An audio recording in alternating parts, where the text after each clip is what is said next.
On behalf of the Commencement Committee, program directors, faculty, and administration, I would like to welcome you to the 121st Gratz College Commencement Ceremony. We're especially proud that this year we have our first graduating classes in our Doctor of Philosophy in Holocaust and Genocide Studies and the Master of Science in Camp Administration and Leadership. We are honored to celebrate the achievements of the 2021 graduating class and welcome you as Gratz alumni.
Good evening. My name is Paul Finkelman, and I have the honor and distinct pleasure of being the president of Gratz College. Welcome to the 121st commencement in the proud history of Gratz College. Welcome to faculty, staff, our board of governors, family members, and most of all, to the class of 2021. If we were live, I would ask the members of the class of 2021 to stand up and turn around and clap and applaud for all of your loved ones, your family members, your parents, your grandparents, your spouses, your children, those who raised you, those who have helped you get through your years at Gratz College to bring you to this most important occasion in your education. I thank all of those who have helped our students become graduates of Gratz College. I would now like to invite Kathy Elias, the chair of the Board of Governors of Gratz College, to say a few words. Thank you, President Finkelman. Greetings, graduates from the Board of Governors. Congratulations on completing your degree programs. You are part of a 126-year history of scholarship at Gratz College. In addition to completing your studies, you share an extraordinary connection to our graduates from a century ago, having lived through the challenges of a worldwide pandemic. Your tenacity and devotion to learning is notable. The Board of Governors of Gratz College congratulates you. May you go from strength to strength. Thank you, Kathy. It is now my honor and pleasure to introduce our commencement speaker, Dr. Spencer Crew. Dr. Crew is a native of Cleveland, Ohio. He graduated from Brown University in 1971 and then went on to Rutgers University, where he did his PhD in American history, specializing in African American history, and receiving his degree in 1979. For 20 years, Dr. Crew was the director of the American History Museum at the Smithsonian in Washington, D.C. During that period, Dr. Crew curated the now very important exhibit at the museum, Field to Factory, African American Migration, 1915 to 1940. During this period, Dr. Crew published a number of books and articles in American history and in African American history. He left the Smithsonian to become the president and director of the National Underground Railroad Museum and Freedom Center in Cincinnati, and he built that Museum into a showplace and a center for the study of African American history, the Underground Railroad, but also other kinds of Underground Railroads, including an exhibit on the Holocaust and Holocaust rescue. Thus, having Dr. Crew here today ties his work to the work of many of the graduate students at Gratz College.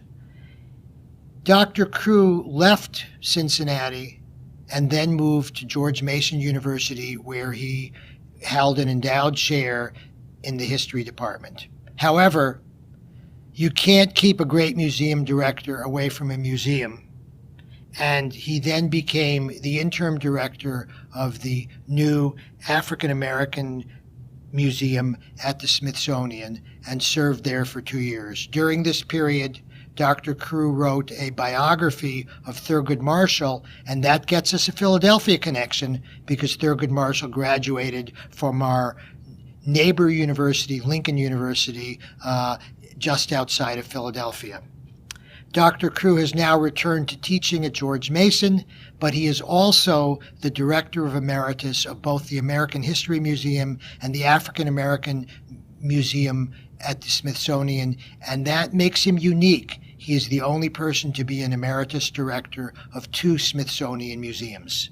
It is now my great honor to call up Dr. Crew to give him the honorary degree at Gratz College. President Finkelman, I have the high honor and distinct privilege of presenting to you Spencer Crew for the degree of Doctor of Humane Letters, honoris causa. Thank you, Kathy. It is now my honor to invite my colleague at Gratz College, Dr. Joseph Davis, to join me at the podium to hood Dr. Spencer Crew, our honorary degree recipient and commencement speaker.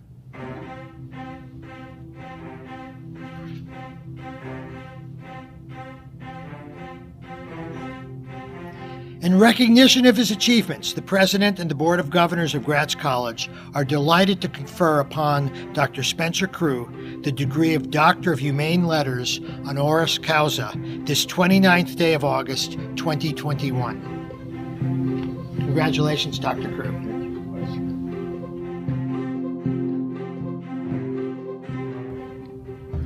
Thank you. I am very pleased to receive this honorary degree today. I want to thank President Finkelman and the Board of Governors for conferring this upon me. But more important, I want to say that I'm honored to have the opportunity to speak to all of you today on graduation. It's a very special time in the lives of you and your families, and I want to congratulate you for persevering and moving forward during a very difficult time in the life of this country and of our society. It has been a period of time unlike any other that we've faced as a nation. No one would have predicted something like the COVID-19 pandemic 18 months ago. In fact, I think it was not something on the minds of any of us.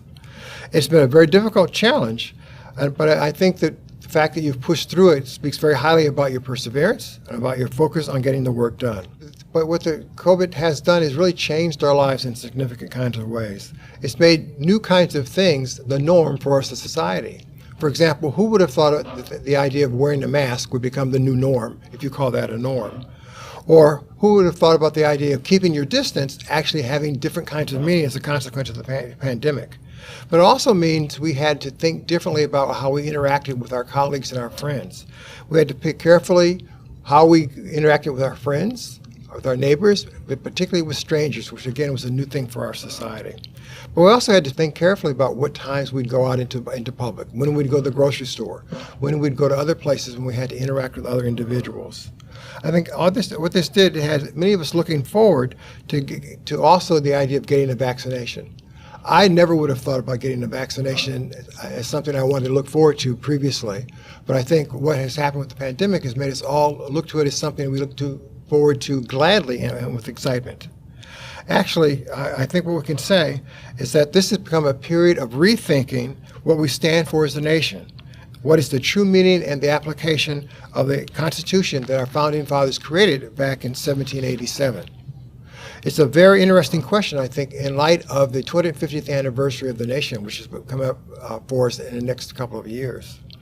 I am presently sitting on a committee in Virginia that is beginning to study how we are going to look at the 250th anniversary of the nation, but also Virginia, which is one of the original 13 colonies.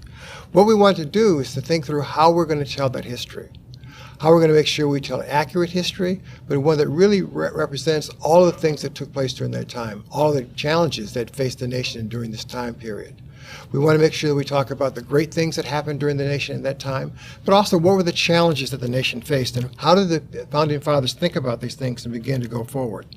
What we want to do is to make sure that we are really thinking about what is the meaning of our founding documents, and what are the important concepts that we need to discuss in terms of who are citizens at this time, what are the rights of citizenship that come to the forefront during this time period, and how we should treat citizens as they're defined under the Constitution. I think it's a question of the application of the ideas of liberty, justice, and freedom, and how they connect and how they are important in terms of the idea of social justice, which resonates in our society today. In other words, how do we ensure that all members of our society are treated equally? Is the challenge, I think, that is front and center for us in our world today. I can see it in the words and the spirits and the actions of those who are protesting in the streets in the past and who continue to protest today. What they are demanding is accountability. And they want to make sure there's respect for the value of the lives of everyone. We want to make sure we live in a balanced system of justice, one that's not influenced by your economic standing, by one's ethnicity, your race, or by your gender. I believe it has created a watershed moment in the history of this nation, and a time that we have to look carefully at who we are, what we want to do, and what we see coming before us. It's a moment to assess how well we as a country have truly embraced the concept of the American dream, and what does it mean for all the members of our society. As a historian, I know how important watershed moments can be in the nation's history. And how we have responded to them, I think, is an important thing for us to think about, because the way we respond has helped to change the thinking of the nation. For example, I think about the lobbying and the marching done by women pushing for the chance to vote back early in the 20th century. The women who did that were called the Silent Sentinels, and what their task was to picket in front of the White House 6 days a week, demanding the right to vote. They did it silently, but they really wanted to make sure that the president and others understood their desire to have the chance to vote. Now, while they were marching, what happened to them was that they were ridiculed by those who were watching, they were bullied by individuals who thought they shouldn't be there, and eventually they were arrested for obstructing traffic. It's interesting that not far from where I live in Virginia, there's a place called the Lorton Prison. And this is the place where the women who were arrested were taken and put into jail and held after being arrested in front of the White House. While there, they had a very difficult, I think, and sometimes horrible experience. At times, they were chained to their beds as punishment for having been silent protesters. As others were forced to eat and were force-fed with tubes put down their nose and food put into the stomach that way, which is a very terrible, painful experience. And also they were beaten by the guards on occasion. All these things were inflicted upon them only because they desired to have the chance to vote. Eventually, though, their determination and their willingness to undergo these experiences worked out and resulted in the passage of the 19th Amendment to the Constitution. I think it's a reminder to us of how important protest is and how normal it has been as a part of the history of this country. And it also gives us a perspective on the protests that we see today to understand that this is a very American kind of task to go forward. One scholar has said that freedom in the United States was something that didn't come originally, but it really grew over time as more and more individuals lobbied and pressed for change. And not everyone initially was allowed to have freedom as part of their definition as a citizen. What has had to happen was that constant pressure had to be placed on those in power in order to enlarge the umbrella of freedom and to slowly bring others underneath that umbrella over time. And it has taken time for the definition of freedom and who has access to it to change. In my mind as a historian, I think it was important that we are aware of this evolution that's taking place in terms of our history and in terms of the rights of freedom that individuals can have. And I think that memory is important for us to preserve and to make sure that people are aware of, because I think without knowing that memory, we can be caught off guard and surprised by things that are taking place in our society today. But if we have that memory, we really come to the understanding that these things are a normal part of the evolution of our society. I think that information can provide important perspectives to why some people respond to certain issues in our society in the way that they do. And it offers an increased sympathy and understanding for why these things are taking place. This is something that truly resonates for me as a consequence of the time that I spent recently at the National Museum of African American History and Culture. Its success, I think, has been a wonderful surprise for all of us who are connected to it. What we have found is that people who have come to that museum have really come there and stayed for 4 or 5 hours at a time, which is actually twice the time people normally will take to visit a museum. And what has struck us, and with that surprise, is how people have responded and what they've said as a result of that experience. What they have said is that what they have learned there has expanded their knowledge about African American history and about American history. We often say at the museum that what we are doing at that museum is offering a lesson in American history from an African American perspective. And what that means is that we really want people to understand how African Americans have helped influence and impact the development of this country. And for our visitors, it means they begin to get a new perspective on what it means to be an American and what are the challenges that face better people, and a better understanding about how people can respond in a certain kind of way to incidents that happen in our society. For example, the response that people are having to interactions with the police that oftentimes result in the death of an individual. This resentment that you see from people really is something that's happened over many, many years and built up over many, many years, because violence directed towards the African American community has not been punished for many kinds of years. And a great example we have of that in the museum is the story of Emmett Till, who we feature in one of the exhibitions. His story is a very sad one, but one that helps us understand the anger that people have about violence that has not found justice. Emmett Till was a 14-year-old young man from Chicago who went to Mississippi to visit relatives. While he was there, he, according to the story, insulted the wife of a store owner in Mississippi. Later on that week, her husband and others dragged him from the home of a relative, his uncle, where he was staying, and murdered him for allegedly insulting his wife. Yet even after a trial in which the uncle identified the men who had taken him from the house, they were found not guilty. To add insult to injury, a few weeks later, these same individuals who were found not guilty gave an interview to a national magazine in which they admitted to the fact that they had murdered Emmett Till. I think what this does is to remind us about the kind of history that people are reflecting upon that's not so long ago, but also understand that this incident is often seen as a forerunner, or at least an incident that helps push forward the modern civil rights movement of the 1950s. And is really thinking about that, you can see that as a forerunner to the Black Lives Movement that exists today. I think we can also look to the creation of the Holocaust Museum as another example of how the history in museums can help us better understand the world we're in today. The Holocaust was launched back in 1980, and I think what it hoped to do was to give us a reminder of man's inhumanity towards others, and how untruths and the demonization of a group of people can result in uncontrolled and unexpected consequences, and how one group of people can rationalize the destruction of another group without remorse and without second thoughts about what they are doing, and really offering no explanation for their acts and recognize the injustice of these actions. In fact, I think they rationalize it and say it's for the larger good. Essentially, what they are doing is denying the humanity of others. And I think this gives us a reminder of is the idea that if a lie is repeated often enough, it becomes the truth for some individuals. And I think that story is a good reminder for us to think about the society we are part of today. I think these are kind of powerful lessons that history and museums can offer that other places cannot. And I think it gives us a chance to think differently about who we are and to reassess our place in society. And I think I see this as a living and key moment in the evolution of this country as we think about how we have changed and how we can learn from what's going on. This is a time when many of us are looking more closely at what we say and stand for as a nation and how that compares to our actions as citizens. I think this moment of reassessment that we're in as a country has flowed from the streets of our nation to the front offices of major corporations, to the operation of our political system, and to the actions of major institutions within society. Each sector is trying to figure out their role and responsibilities in a changing social setting. For companies, it has caused them to rethink their operating policies and their economic and social impact upon the larger society.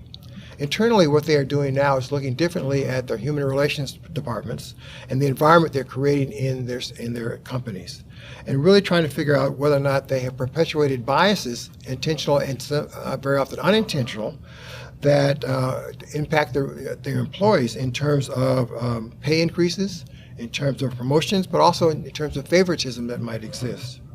I think what it means is that they're beginning to listen more carefully to the complaints of their employees about the way they're being treated, and no longer saying that employees of color or women are complaining and being too sensitive about these issues and really should just not take them seriously.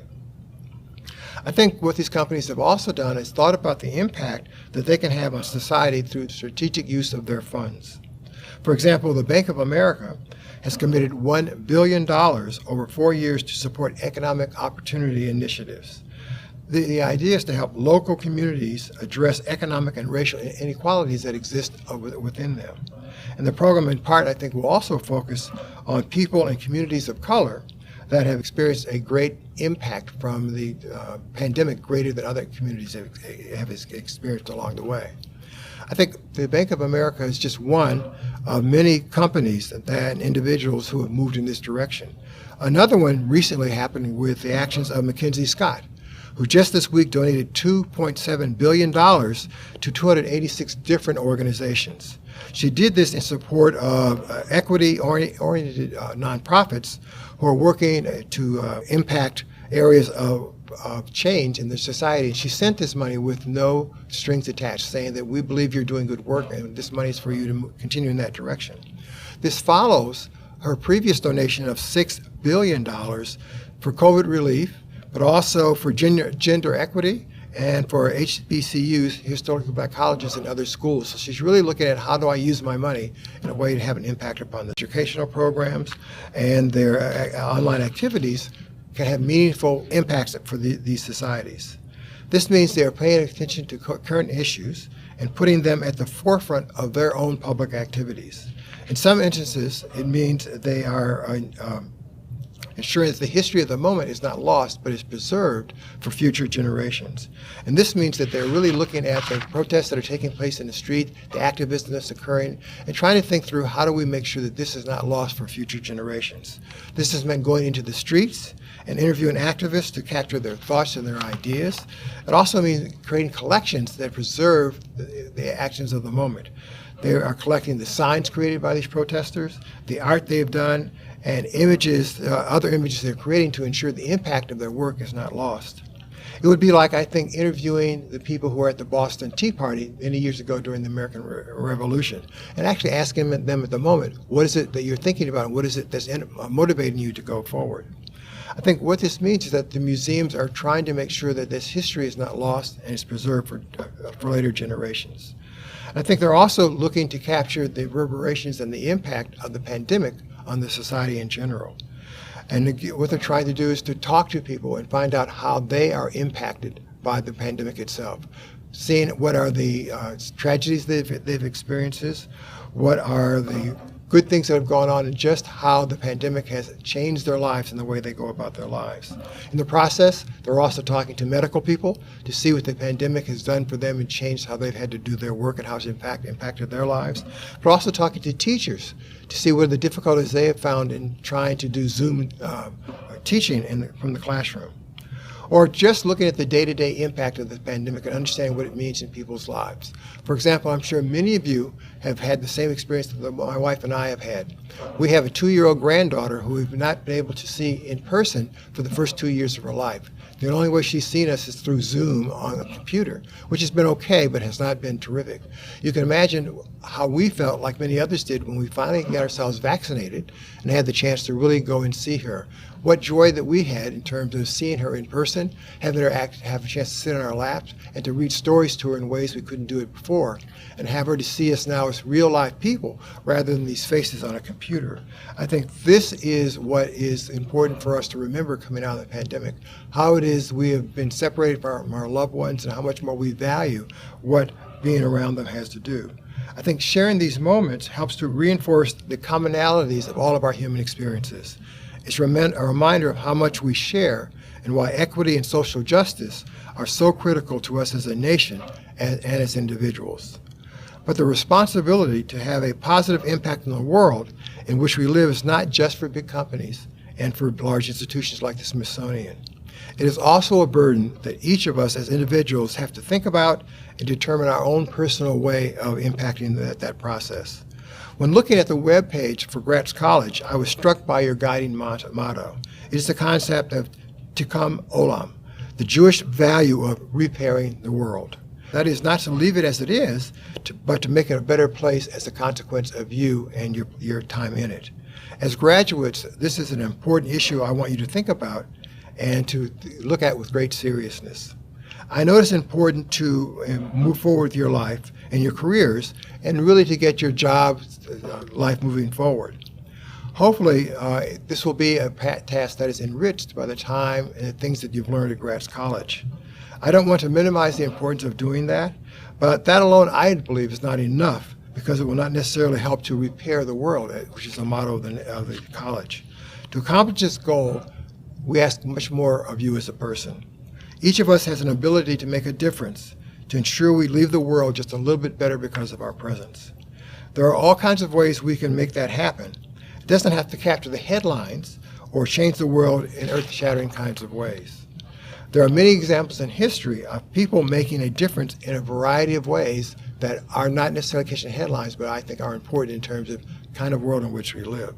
One example, for example, out of history is Rabbi David Eichhorn of Baltimore, Maryland. He was an adamant and constant opponent of slavery and made speeches and spoke to his congregation about it on a regular basis.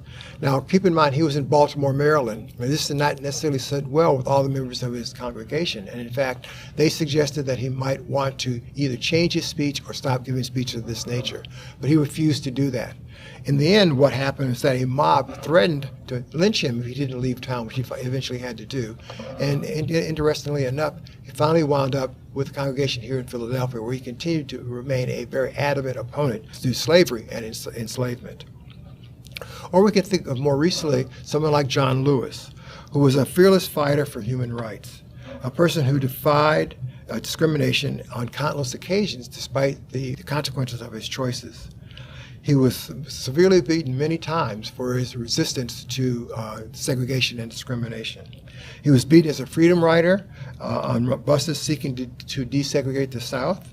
He was beaten on a march to register to vote in Alabama, and was beaten on numerous other occasions for his determination to create change in this society. But despite all this violence directed towards him, he continued to be a spokesman for injustice and the need for change in this nation. He's what he said we tried to do was to create good trouble that would cause changes to take place in the society. But even more recently, we can look at someone like Sophie Elman-Golden, who was a graduate of Barnard College with a degree in human rights. She was the 2017 Glamour magazine Woman of the Year. She was named one of the top 50 Jews to follow on Twitter, and was Director of Communications and Digital Outreach at the Women's March in 2017. She now leads a campaign against anti-Semitism and white nationalism. These people, just these three that I talked about, I think offer one possible path to follow, but it's not one that everyone can do in the same kind of way. I think there are many other different paths that you can follow as an individual that can create change and have an impact upon the society of which you are part. For example, you might decide to work at a food bank or a food shelter, or maybe work as a big sister or big brother for someone who need that kind of guidance. Or you might perhaps join an environmental organization, or maybe a group like the Wildlife Conservation Society. Or you might think about registering people to vote, or even when it's time to vote, calling people and encouraging them to go to the polls to vote. Or you can do very simple kinds of things, I think, to help a neighbor in need of assistance, maybe cutting their grass, or watering or weeding their garden, or maybe just stopping by to say hello and speak to them, knowing that they don't have much interaction with other kinds of people. I think each of these kinds of acts can make a difference in your own way in improving the world. It won't make headlines, but it will have meaning, I think, and it will have impact. It will help to make our world a better place to live. That is an accomplishment, I think, in and of itself, that has great value. The more acts of kindness, the better from my perspective. And I hope this is the life choice that you will adopt as well.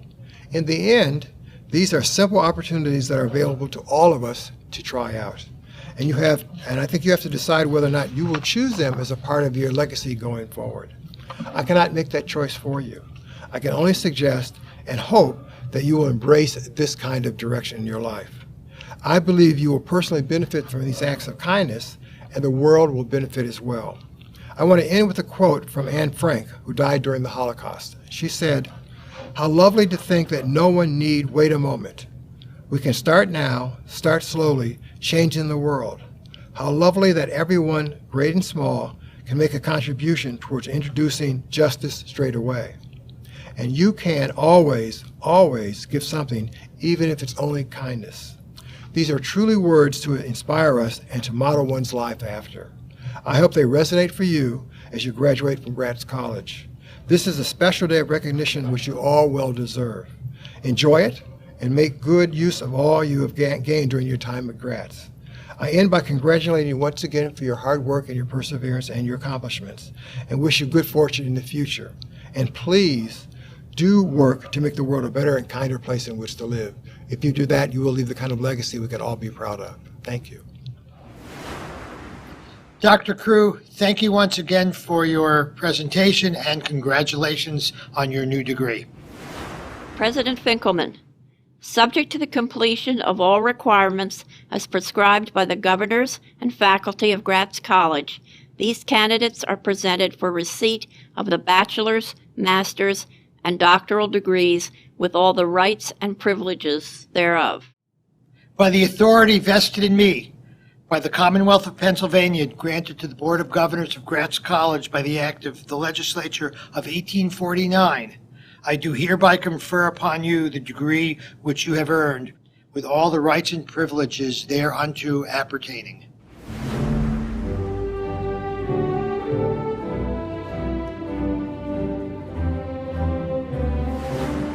Will the candidates for the Doctor of Philosophy in Holocaust and Genocide Studies please stand?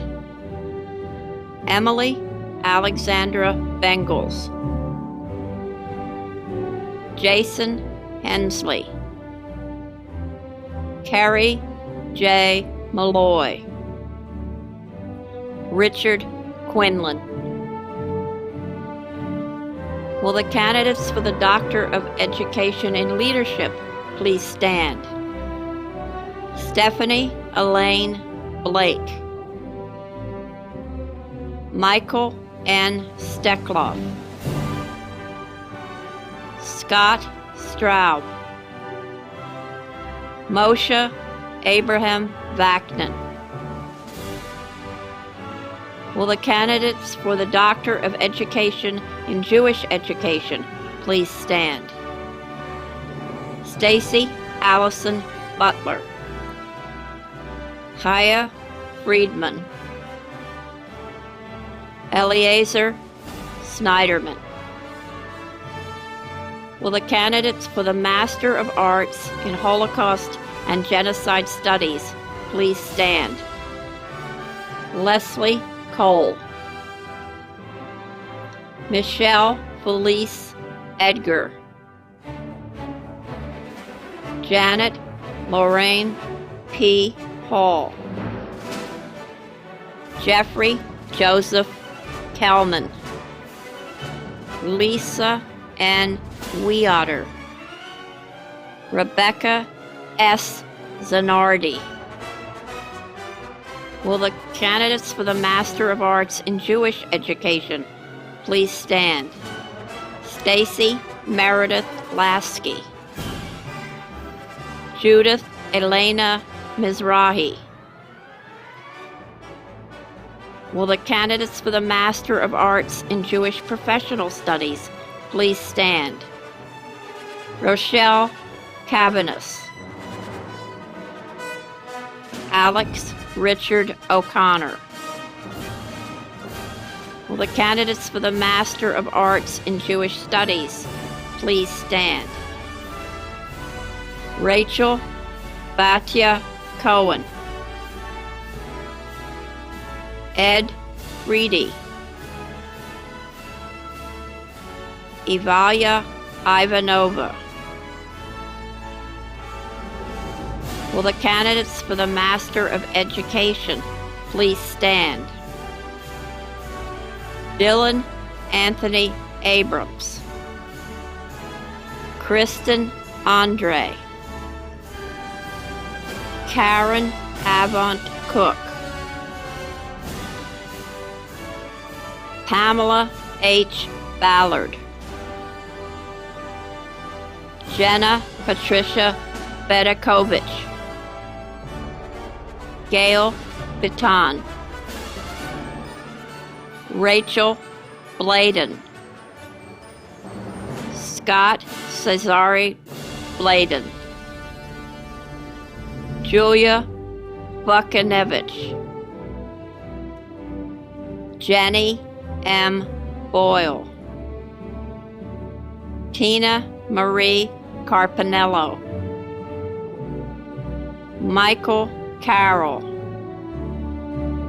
Julie Ann Chiado.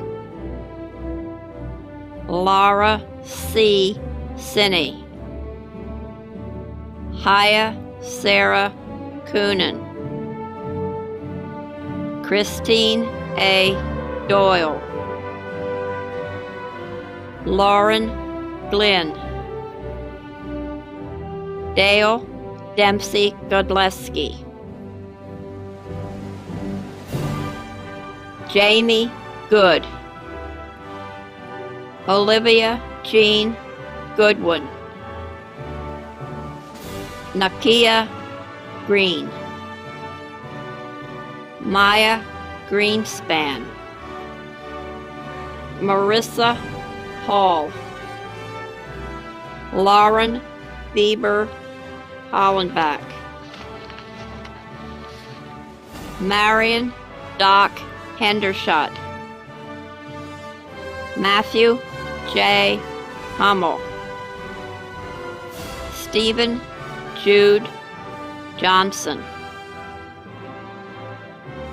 Nicole Carricker. Danielle Keyser. Cheryl Kratzer. Caitlin A. Lawrence. Nicolette Patricia McGee. Nicholas James May. Mackenzie Meyer. Carrie Lynn Michael. Rachel Minkin. Joanne Daniels Montalvo. Burgundy Marie Naglak. Amy M. Parsons. Alicia Phillips. Jared Coleman Quigley. Samantha Singer. Margaret E. Ridge. Chase Rieger. David Sanchez. Anne Elizabeth Schmidt. Renee Ashley Smith. Stephanie Jane Smith. Abby Grace Tiroff. Laurel K. Werner. Annabella Weimer. Megan Nicole Young. Daniel Zickler. Kevin Joseph Zwick. Will the candidates for the Master of Science in Camp Administration and Leadership please stand? Justin Donald Hicks. Jared Kaufman. Wesley Randall Long. Sarah Kate Nussbaum. Brent Osborne. Will the candidates for the Master of Science in Nonprofit Management please stand? Patrick Allen DeLucky. Mallory Gail Covet. Barry Lee Glassberg Matika. Jennifer Streer Rich. Michal Schulman. Melissa Bola. Carly Erica Wallenstein. Haley Ann Wessel. Macy E. Gilioskova. Will the candidate for the Bachelor of Arts in Jewish Professional Studies please stand? Raina Beth Hartman. Will the candidate for the Bachelor of Arts in Jewish Studies please stand? Hannah Lillian Demick. We would like to acknowledge all the doctoral candidates and congratulate each of you for your hard work and commitment. I would like to invite Dr. Finkelman, President of Gratz College, to come forward and assist in the hooding of a representative candidate for the degrees of Doctor in Education in Leadership, Doctor in Education in Jewish Education, and Doctor of Philosophy in Holocaust and Genocide Studies. President Finkelman, I have the high honor and distinct privilege of presenting to you Stacy Butler, who has successfully completed all the requirements for the degree of Doctor of Jewish Education.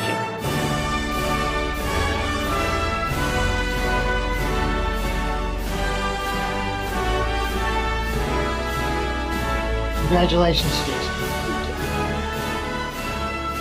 President Finkelman, I have the high honor and distinct privilege of presenting to you Stephanie Blake, who has successfully completed all the requirements for the degree of Doctor of Education in Leadership. Congratulations, Stephanie. President Finkelman, I have the high honor and distinct privilege of presenting to you Emily Bengals, who has successfully completed all the requirements for the degree of Doctor of Philosophy in Holocaust and Genocide Studies. Congratulations, Emily. Thank you.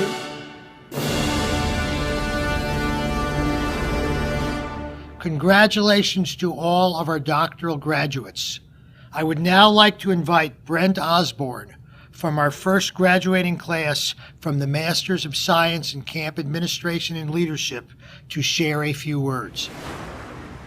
Good afternoon, Gratz College. Greetings to our esteemed faculty, Board Chair Kathy Elias, our Board of Governors, President Finkelman, Dean Moore, Gratz staff, my graduating peers, family, and friends.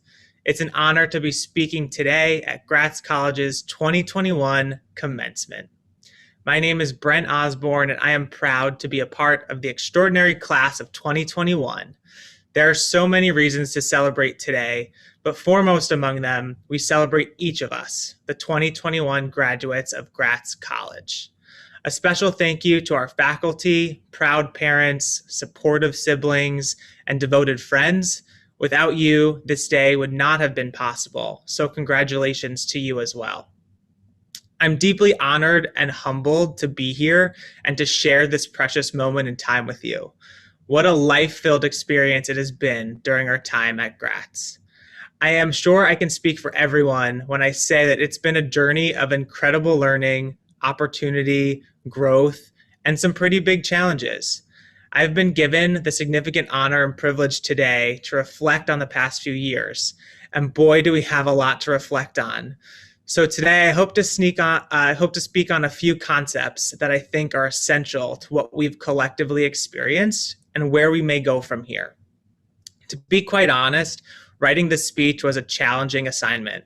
To find something encouraging, maybe even a little bit inspiring, to say to my peers without being dishonest or cloying.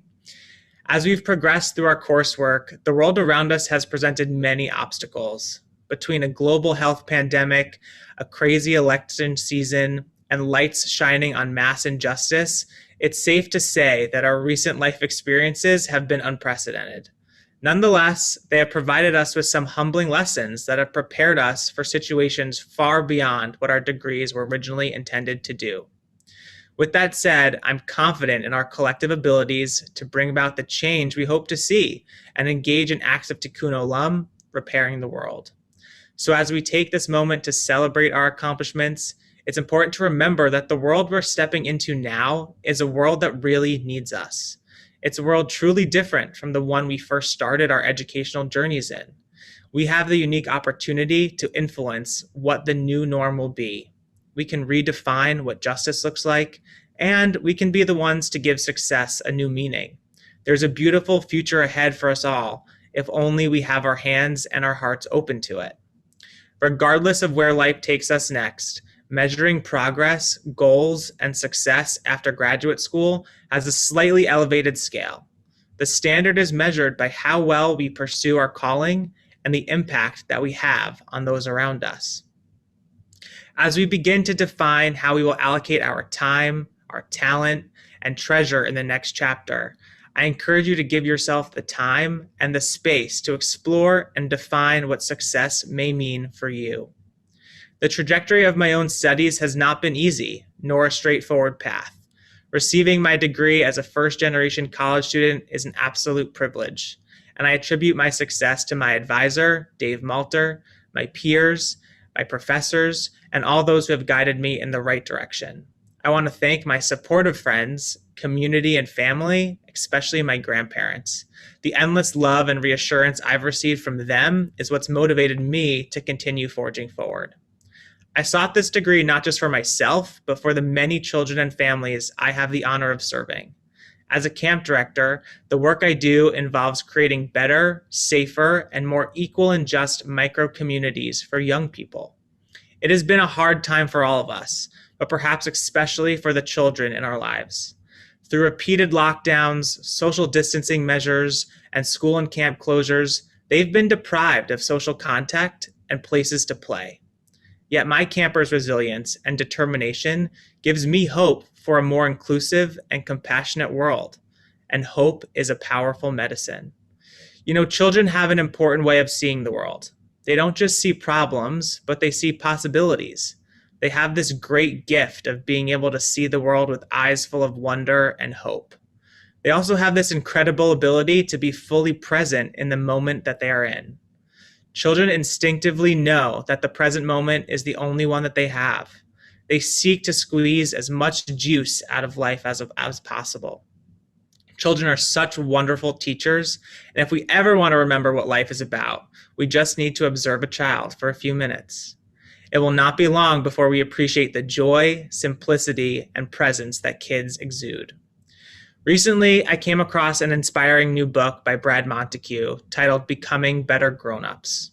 In the book, Brad recounts his experience visiting elementary schools, nursing homes, and retirement communities to glean new wisdom as to how he might become a better adult.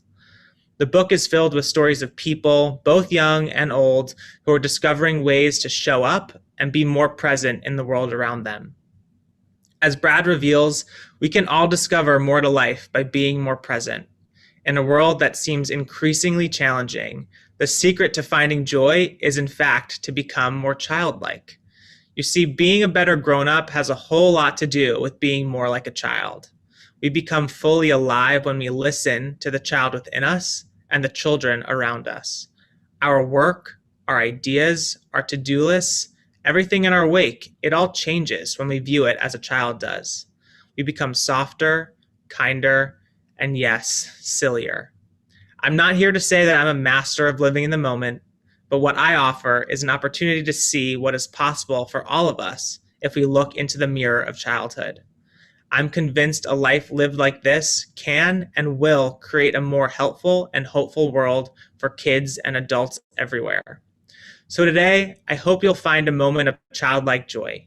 Perhaps you can go tell a joke, go play in the park, read your favorite book, or watch a cartoon you always loved as a kid. Skip down the sidewalk, sing your heart out, or simply color a picture with crayons. Whatever you do, I hope you relish this moment, and I hope you celebrate this great achievement. Essentially, that's what it is. That's what it means to be a great grown-up. Show up, be present, and make an intentional effort to create moments of joy in our busy lives. My time at Gratz College has helped and will continue to help me become a better grown-up, and for that, I am eternally grateful. Let us take this experience of ours and extend our empathy into movement through the careers we pursue, the communities we build, and the actions we take. I have faith that our collective resilience will bring us exactly where we need to be. To the graduating class of 2021, go forth with courage, strength, and a commitment to becoming a better grown-up. Be flexible, be grounded, remain hopeful, and strive to build a world better than the one built for us. Future generations are counting on it, and so are we. Keep asking questions, keep learning, and keep listening to your inner child. Here's to becoming better grown-ups. May we be them, may we inspire them. Cheers, my fellow graduates. We did it. Thank you, Brent, and congratulations to you and all of our graduates. I'd like to now invite Dr. Philip Moore, Director of the Masters in Education Program and Assistant Professor of Education, to bring greetings on behalf of the Gratz College faculty.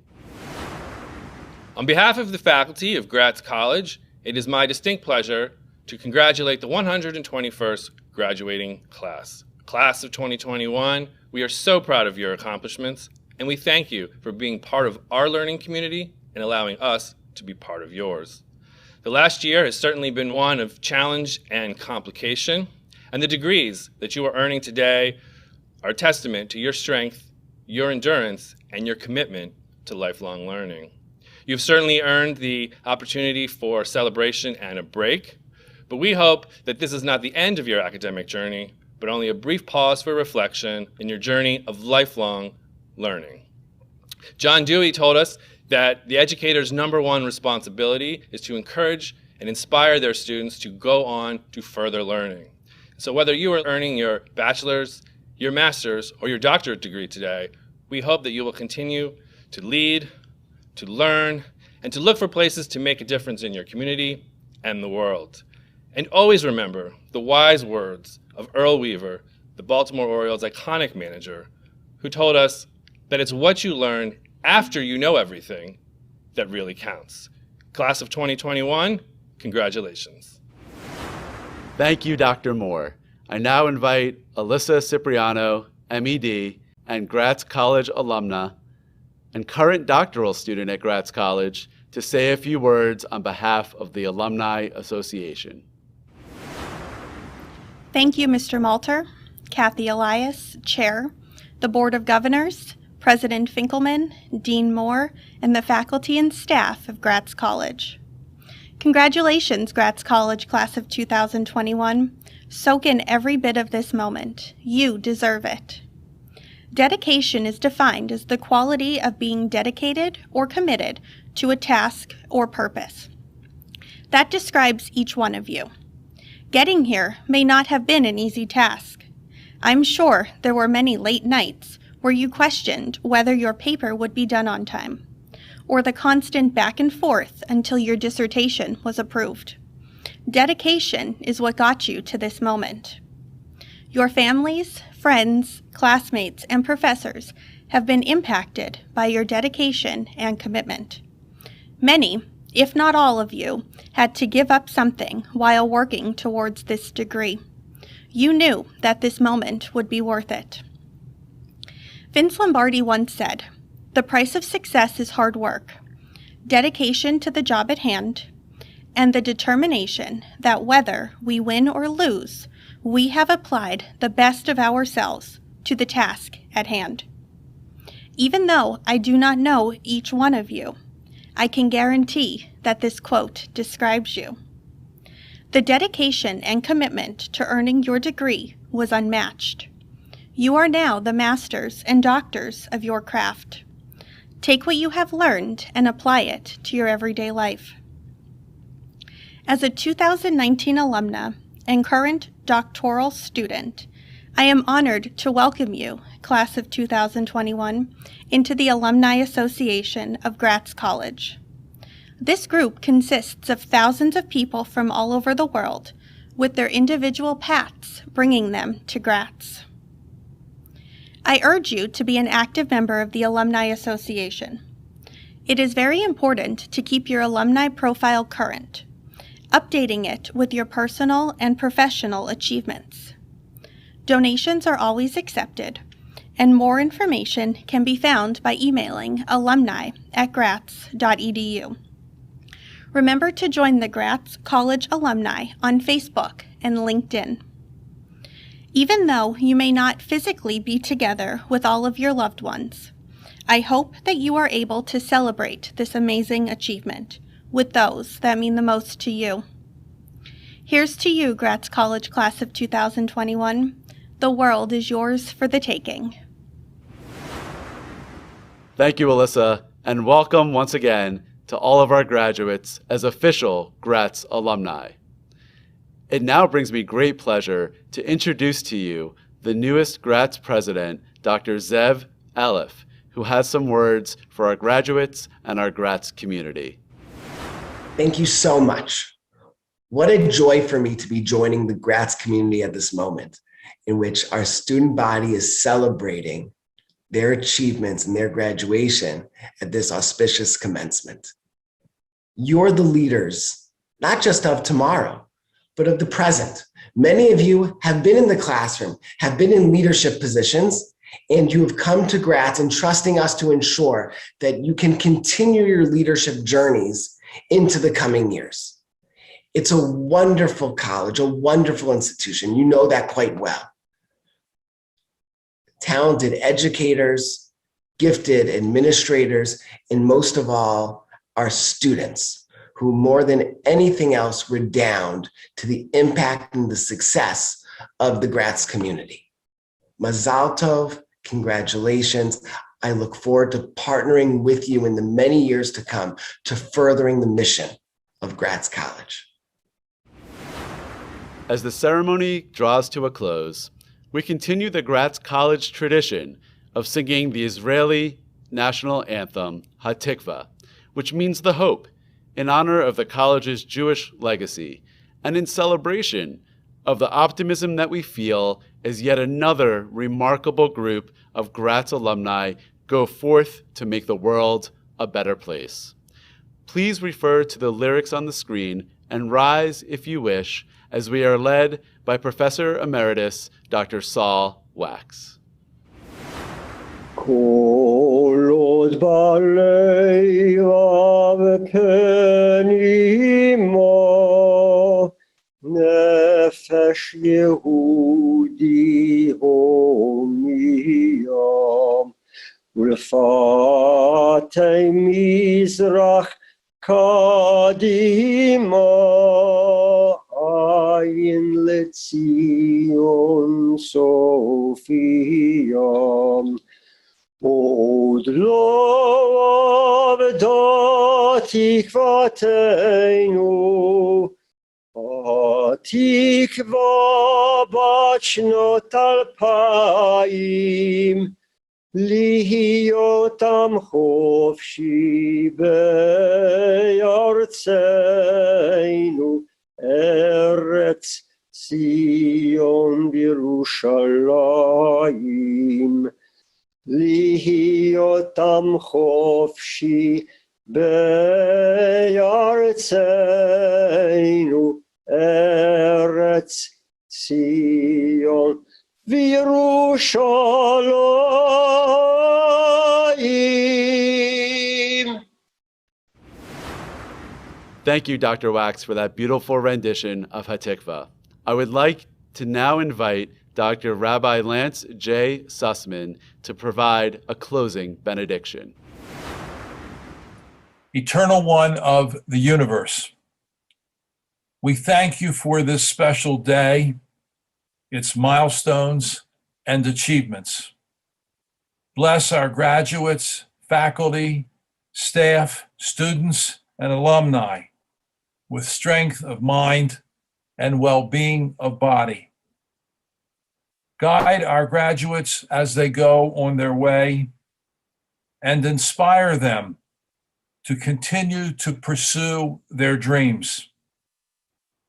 May God bless the Gratz College community with the will to teach and to learn.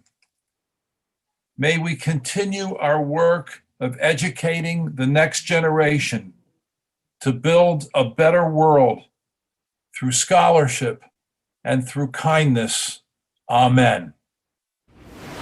Congratulations once again to all of our graduates, their families, and their friends. We know that it takes a community, and on behalf of the entire Gratz family, we applaud all of you. Please enjoy this moment. You have earned it. Now please enjoy some words of encouragement from our faculty, staff, and Board of Governors. Hello, graduates of Gratz College. Congratulations on your achievements. Way to go. Congratulations to the graduates of the class of 2021. We on the board and the community are so proud of you and your accomplishments, especially in this most challenging year. We look forward to seeing what you achieve as you apply what you have learned in the coming years. Congratulations. Mazel tov.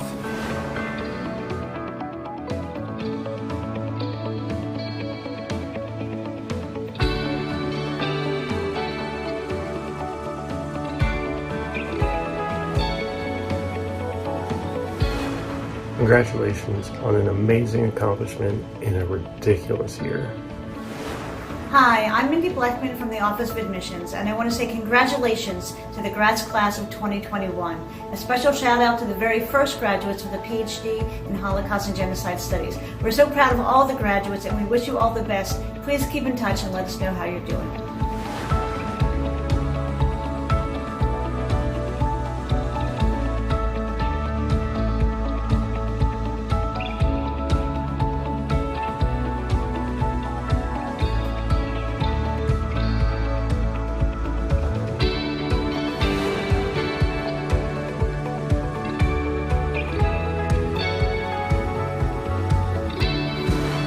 My name is Leon L. Levy. I'm a member of the board, a very senior member of the board. It's my extreme pleasure to congratulate you today and for all the work that you've done. Take that information, go out into the community, spread the good word. You deserve it. You deserve everything that you've accomplished. Congratulations.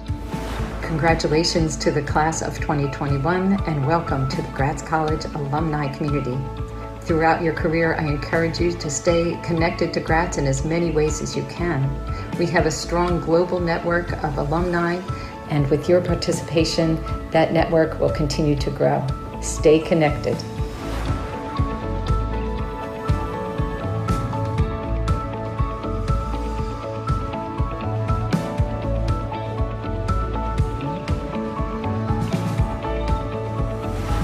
Congratulations, graduates.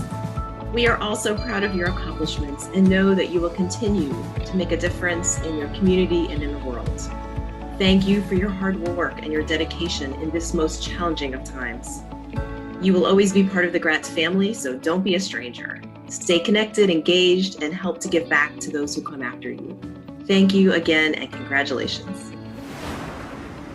Congratulations, class of 2021. We wish you all the best and continued success. Woo! Wishing all of our Gratz College graduates a huge congratulations. Welcome to the alumni community. You have definitely earned it. A very special mazal tov to our first cohort of Masters in Camp Administration and Leadership graduates. We can't wait to see what you all do in the future, and we wish you all the very best.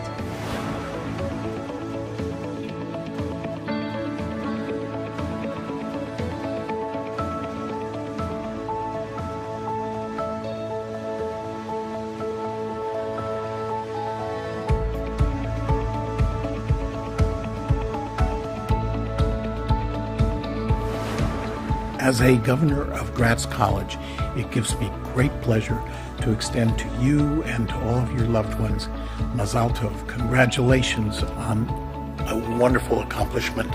May this be just one of many days that you celebrate because of your commitment, your achievement, and your resilience throughout life.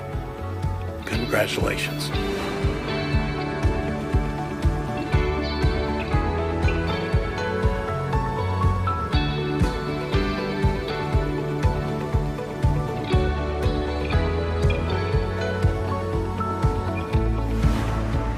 Greetings, class of 2021. We are so proud of what you've been able to accomplish during this most unusual of years.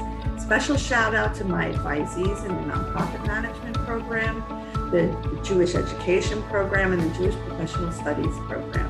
May you go from strength to strength. We can't wait to see what you do next, so stay in touch. Congratulations to all the students who are graduating this year. While it was another really difficult year, you all persevered. I also wanted to extend a special congratulations to the very first group of students graduating with a PhD in Holocaust and Genocide Studies, which is really a historic moment for Gratz College. Best wishes and a bright future for all of you.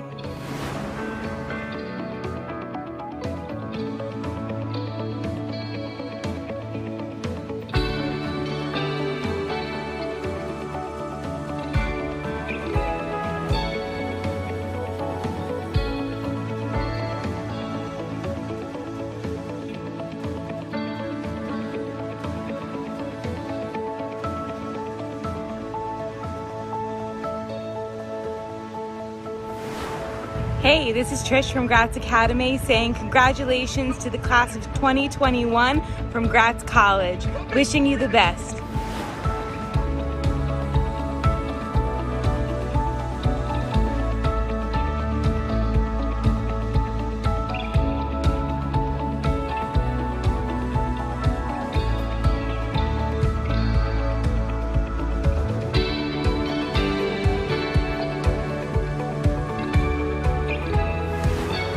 Mazel tov to all the 2021 graduates at Gratz this year.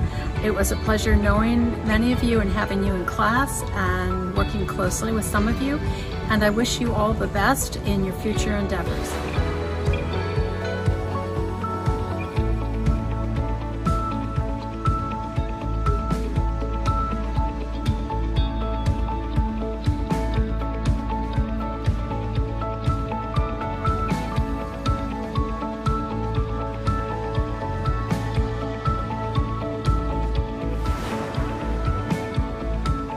Oh, hello. I'm just here reading Oh, the Places You Go, because at Gratz, we're excited to hear about the places that you're going to go. Because you have brains in your head, you have feet in your shoes, you can steer yourself any direction you choose. Class of 2021, congratulations.